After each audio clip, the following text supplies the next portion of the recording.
Arestado naman ang isang construction worker sa Mangaldan, Pangasinan matapos umano niyang gahasain ang isang dalagita. Sa Rosario, Cavite naman isang barker ang patay sa pamamaril. Narito ang unang balita sa probinsya.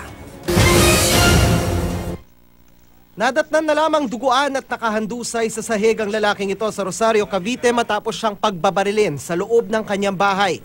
Kinilala ang biktima na si Maximo Aguilar, 59 anyos at isa umanong barker. Sa tabi ng labi, nakita rin ang karatulang nagsasabing, "Huwag tularan, manyakis ako." Bineberipika pa ng mga polis kung may criminal record nga ang biktima habang patuloy nilang iniimbestigahan ang salarin at ang motibo sa pagpaslang. Sa kulungan naman ang bagsak ng construction worker na ito matapos umano niyang gahasain ng isang 15 anyos na dalagita sa Mangaldan, Pangasinan. Base sa investigasyon, inutusan ng suspect ang biktima na bumili ng alak sa tindahan. Hinatak daw nito ang biktima at saka dinala sa gitna na bukid at doon na nangyari ang panggagahasa. Todo tanggi naman ang suspect sa paratang.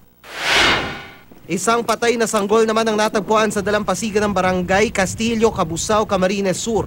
Ayon sa mga pulis, natagpuan itong nakasilid sa sako ng isang batang naghahanap ng kalakal. Sa pagsusuri naman ng Rural Health Unit ng bayan, tinatayang bagong silang lang ito dahil nakapulupot pa sa leeg ng sanggol ang umbilical cord nito. Matapos ang 2 araw na paghihintay, kung may pamilyang maghahanap at kukuha rito, binasbasan na lamang ng pare at inilibing na ang patay na sanggol.